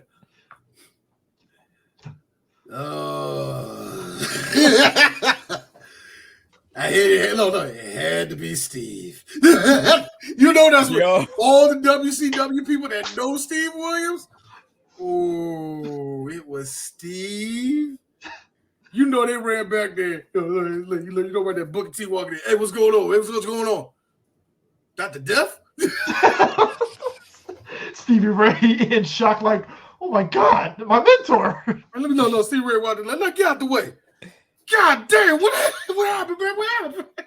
We just had a match. We was out there, we was out the ring. We didn't know what happened. Dusty can't believe it the whole time. Boy, Dusty was like, whew. Jim told me that he was supposed to win the whole yeah. Who else on that whole thing was supposed to win this whole tournament? Bart Gunn wasn't supposed to win it. No. I don't know who the hell. Who was that? Bart Gunn. Smoking guns? No. You got no. Actually, he would know that because here's another thing. WCW and WWF hated each other. They watched each other religiously. Mm-hmm. So like that. So that's the dude off the smoking gun, isn't it? Yeah, that's the smoking gun. That's bar gun. The smoking gun, bar gun. And to let you know, it's old wrestling. Yeah, because he performed one time down there in Memphis when he worked for some promoter we don't know. yeah, that bar. Yeah. Tall, handsome little boy. What the hell? How he beat Steve? Y'all see that? Knocked his ass cold on the ground. Look at that. Look, he don't even know where he Hold on. I know this didn't exist back then. Hold on. Hey, what's up, Jim? I thought you told me you're supposed to win. He hung up on me. Boy, Eric Bischoff was probably like, and I told you he wasn't good enough for WCW. He was yes. Eric Bischoff was probably the only person in wrestling outside of Vince Russo that was doing this. Habibi firebombing got a missile to. If them robbers come through, then I guarantee they give it a lifestyle. He was that whole old god wrestling. Nah, bro. It was NWO for life. Here's the thing too. Here's another wrestler before we go. The Funkster was backstage during that shit too. Because remember, he was there at WWE for 2 years, 97 to 99. And he was sitting back like. Let me tell you something. Where's Steve? I saw you. And this is some bullshit, Steve. Steve, you remember you and I in Texas 5 years ago? I whooped your ass and I showed everyone who you were. And you had the balls to fall like that. You son of a bitch. You left it. Why? Now you remember he was from Texas. Why did you let him do that to you? If that was me, I would have taken him by his neck and I would have raided. Right in front of Jim Ross. Right in front of him. I don't care. Boy, yo, like I said, again, we said it back then when we said, but rest in peace to the Funker, because Terry Funk went right backstage. You all right? I thought you didn't see it. Did you see the last? he an old Texas nigga. Did you see the last punch that hit you? Because I saw it. Yeah, when he went back yonder with it, I was like, oh God. I had to look at Mick. It was like, Mick, this isn't the Steve I know. This isn't Steve. He's been replaced with some monkey that don't know how to wrestle. Nah, well, I love Steve. Fucking I miss Terry Funk. But Terry passed Vince. Vince, come here. Vince, old wrestler to wrestler promoter. Why'd you say yes to this shit? Vince, Terry, I said yes, but look, I don't care. This isn't right. Jim, no, Cornette right there. Like, why did you tell him that this was stupid? Yeah, I done so. I'll talk to you later, Vince. Why did he do that? This had to be. I feel like I said, if you were a wrestler that wrestled in the late 70s and the 80s, and you was in the area of that happening, that had to be the dumbest thing you have seen. Ric Flair was sitting backstage, and Ric Flair had to be sitting back like, the fuck just happened? What? So, remember, this is when Rick was mad at everybody. So, see, Vince doesn't know what he's doing. Bischoff don't know what he's doing. I work for idiots. Yeah, I just work for idiots. I work for idiots. They I'm sorry. I work for idiots. Rick, I want a divorce. What the fuck, bitch? I'm sorry for accuracy, y'all, but Richard Flair put a lot of his real life out there. So look, game is the game. Game is game. Thank you. Game was game. He was Chris. Game was game. He was never home. That's why it happened. Anyway. So if we ever do this, I'm still with you on jumping on for the pipe bomb shit. Yeah, when I say pipe bomb era, it was one thing I wanted to do this whole little line of stuff and all that. But what I decided was we're going to just jump around wrestling all the time. I think the next one I will do, and I think I'm really interested in doing, is not the exact pipe bomb, but really what set off the whole era, which was the day the Nexus took over. Now, here's the reason. Now, like, I can just give a brief little preview of it, but really what happened was the plan I want to do is not only talk about that day, but the pipe bomb day too. Those 2 days are amazingly almost a year apart and almost identical in structure of how it was booked that night. It was really weird if you look at the comparisons. Now, granted, the day the Nexus came out was peak PG era WWE. Some of the worst cornball shit ever. And it happened at the end of the night. And then when you go to like a year later, you can tell that WWE was like, okay, we can't do this little goofy shit no more. We can't be like they kind of toughen up, but it was still wasn't winning fans over. And John Cena just lost to Sheamus, which is funny because now everybody loves Sheamus. We respect the hell out of Sheamus. Back then, at the time, people were still like, great, Triple H's guy is going to win. Great, John Cena's going to wrestle him. There's another one, yada, yada, yada. What's CM Punk doing out there? With the ECW, what's going on? So yeah, I think it is weird how those 2 days actually really sync up to each other because the bullshit that happened in between those days is very important too. Because all the build-up that happened to the pipe bomb, as much as I can't stand CM Punk, I would throw a baseball at the back of his head right now. As much as I can't, I gotta admit, what happened within that whole time was once in a lifetime, and it was actually genius. Oh, absolutely. The combination of Punk hyping Vince up and saying, Vince, this is what I'm talking about. Vince was like, all right, Philip. I want you to go out there, and I want you to bury me. Let me have it. Let me have it. Put it in my face. Don't say that, Vince. Don't say that, Vince. You know what I mean. Rip me a new one, damn it. I'm giving you the opportunity to actually rip me a new one. And if you don't rip me a new one, Phil, then you might as well not even come back into Gorilla. That is the truth. Here's the funny thing about Vince. That whole thing was hyped up by Vince, too. Oh, God, yeah. Because what was said was one of the coolest things that ever, which was one of the coolest things of how I knew the wrestling business is not where everybody see it is. Because when he said when Punk got back in Gorilla, everybody was like blown away that it went down the way it did. And the reaction was like hot. Vince put his arm over Philip's shoulder. And I don't know what he said, but I know he said this. You hear him? You hear him? Marks! You hear him? John, get out there and say you love. You agree with CM Punk.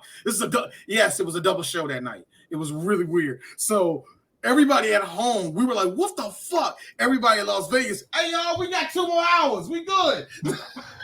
We're gonna get some answers. I forgot that was a double taping.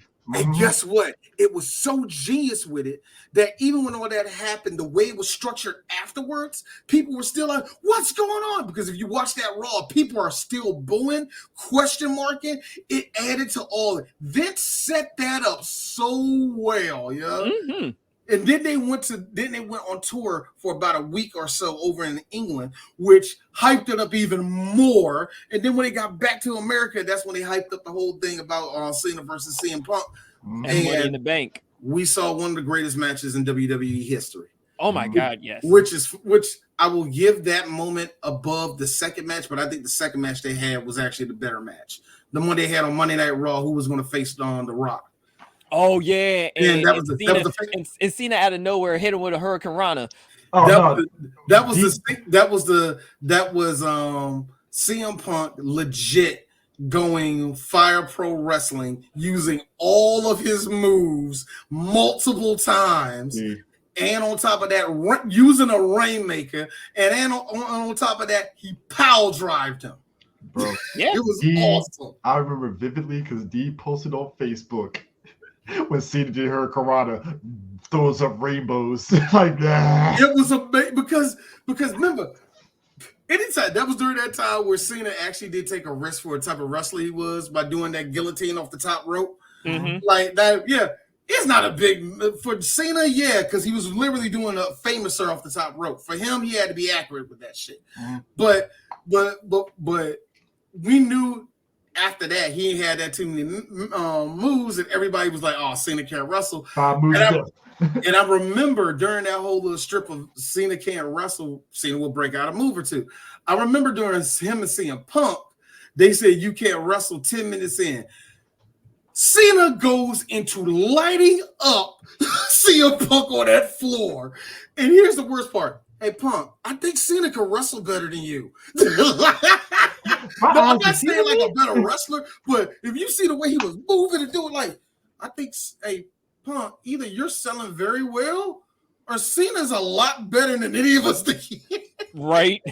So it was a weird little thing, but yeah, but those two nights are interconnected, and I think that would be the next little fun thing for us to talk about, especially the night the Nexus took over, because it was one of the most fun nights in the world when WWE said vote in and every match was fixed, and even down to the results, you're going to be like, this is stupid. Jason's like the dial number to see if Jason Todd lives or dies. It was on that level. It was really like that, man. It's one of the bad ones. But anyway, that's it, man. That's it, bro. That's it. I think I will go over that. But yeah, that's it. Appreciate Denzel being on and being a good sport. You know, considering his Diamond Dolls got beat this past Monday. Why? See, you motherfucker, you. Where was the pain, Jameis? Yeah, just pain. It was pain everywhere. So we got to keep. I felt bad for you, Denzel. Don't get it twisted. It was like this was like the Shawn Michaels Ric Flair where you're looking at me like, sorry. Not for me. Not for me. Not for me. Not for me. I hope DeMarcus Lawrence told him very well in his ear. Teach your man how to squabble. Get that trigger next time, nigga. DeMarcus fucked that nigga up, man. I will say this, Justin. Look, real quick. Your coach is gone. Oh, he's gone after this season. I know. I still don't think he's going to make the season. This is what I've been telling people. I still don't think he's going to make the season. We'll see. And this is what I tell people. I'm like, listen, I have faith in Kellen Moore because clearly, like, he's doing well with the offense. Oh yeah. But the fact that we have a man as a head coach who people said was a defensive genius. Motherfucker, where's the genius? Where's the defense? I don't know. It went home. It never came back. I'll tell you this much as far as NFL coaches go. I listened to an interview with Dolphins coach Mike McDaniels. He is the most well-spoken, just rational coach that just talks. Like, you don't feel like he's bullshitting you. He just like, this is how I got to X, Y, and Z. I did this and I did that. I worked under Kyle Shanahan and Mike Shanahan, da-da-da-da-da-da-da-da. And just the way that he just talks about everything is like, this is he really isn't for like spilling tea. He just, hey, this is what happened. This is how I go about this. You're gonna have hard times, and that's that. The Broncos could have picked him up as their head coach. Because that's what he wanted to be. He wanted to be a head coach for the Broncos. Like, the best thing he ever said in the interview was, it's easy to win, but he says the best show of adversity is when you go on a 3 to 4 game losing streak. How do you recover from that? And he said is where your adversity gets tested when you do that. Like, anybody can win 1 or 2. Woo. What do you do after 3 losses, 4 losses? What do you do after that? The reason why coaches keep jobs is because of that shit. Like, the one reason I mean this to a lot of people, even though we had probably 1 or 2 bad years with him in that regard, was the reason why we kept Jason Garrett around wasn't because he was a yes man. It's because every time we were ready to fire him, this man found out a way to get us out of a losing streak, and we barely made it into the playoffs. Those are how coaches keep jobs. Yep. Brendan Staley does not have an ounce of that in him. No, he doesn't. He has no dog in him. Yeah, I wish he had an outlet. Look. Well, he had the dog in him against that reporter when they were fucking getting on his ass about fucking losing the close games. He's like, "What the fuck you mean?" I'm like, "Oh, now your balls drop. What the fuck?" Right, but it's still though. It's like because this is week, so we're like 2-3. We should at least be 3-2, 3-2, 4-1 at best. 4-1 or 4-2. We should be 4-2. You're right with a 3-2. Yeah. We should be at least like 4-2 at best. You know, because of the fact it's like, bro, like why are you going for it at 4th and 1 in our own territory with less than 2 minutes to go? Punt the damn ball. Yeah. And cross your fingers, tuck your head between your legs, kiss your ass goodbye, and just pray that the defense holds the lead. That whatever play you have their defense make. No. Darwin James, Bosa, the best secondary in the whole league, Denzel. Listen, I'm holding myself accountable. I am holding myself accountable, D. I'm holding myself accountable. You did it. You didn't make that very clear. I really don't have no ill will for the Diamond Dogs. I don't. Thanks to Chris, I'm always calling the Diamond Dogs. They don't belong in LA. No, they don't. But it's like I have no ill will to them. I kind of like Hibbert. And you know what? I hate to be that person. All right, Eckler. You tried in college. You won me in the NFL. You're good. Herbert's in the same category as Dak. You're good, Eckler. You can't stay healthy though. I was gonna say no. Herbert can stay healthy, but I'm talking about Austin. I'm talking about Austin. Yeah. But my thing is, it's like you look at the guys that we have on defense. Mm-hmm. We should be knocking motherfuckers' teeth down their throat. Mm-hmm. Because you look on paper, you got Khalil Mack, you got Joey Bosa, we got that rookie linebacker Thule that has been lighting up just as well. Like I said, we got Derwin James. We got some solid hitters that could punch your teeth down your throat. But because of the fact that our coach is just dropping the ball on defense. Also, and personally, I think the development of Asante Samuel, both of them, they're still cool. Well, they're going to be in the next 2 years because it looks like they kind of. I mean, and I really don't like that. I think they're still good. I think they can be good. I think Asante Samuel might be solid, nickelback though. I think he might be a solid nickelback and actually might be decent like that. But I don't like the way they're developing. Ever since, I don't blame it because Darwin James did the right thing by getting a bigger contract and immediately getting his shit broken. So I think that kind of hurt the development of those two a little bit, man. But, I feel like there's a lot of wasted potential on this team, man. There is a whole lot. Like I said, like you look on the offense. The offense is clicking. But it's just that defense. Again, we need a solid defensive. I ain't even gonna say defensive mind, but we need someone that is going to be aggressive. I'll say this about Brendan Staley. I appreciate that he's showing the world that the Chargers are going to be aggressive. I love that. But you gotta be smart when you're being aggressive. Like I just said, if you're gonna be aggressive when it's 4th and 1 and we're in the opponent's territory and it's 4th and 1. Not when it's 4th and 1 at our own 25-yard line. I will say this, and this last thing I will say about your team. You got Kellen Moore. All I will say is the unfortunate thing about Kellen Moore, much like Kyle Shanahan, is that his offense has no such thing as called an off switch. Have fun with that. So, Dallas knew that. That's why motherfucking Dak threw dumbass picks. So, So, like I said, when you have an offense that has no off switch, it makes any quarterback of any caliber look like a fucking idiot. So that happens, man. Warren Moon's last 2 years in Houston is a big indicator of having an offense that had no type of an off switch, and it wrecked his career a little bit. So yeah, I think, I think you have him, and I think, like I said, you have Kellen Moore. So good luck with that. But also, every time I talk about your team, blame Urinating Tree. Because every time I talk about them, I hear that song off of Metal Gear. Ooh, do, do, do, do, do. Ooh. I hear Metal Gear music. And the only way, and yes, I would hear, what was the name of that song, Chris, at the end of Metal Gear 1? The best is yet, was it the best is yet to come? Yeah, every time y'all lose, it like, God forbid one of your players get hurt, that one of your good players get hurt, that's the song I hear. When I heard Austin got hurt, that's the first thing I heard. And while Keenan Allen is the man that can't die. Oh, if Keenan Allen gets hurt, I'm going to do a whole thing. I'm going to show clips. I'm going to show the clip of him getting carted off and have an overlay of clips of him catching balls. And you hear, war is hell.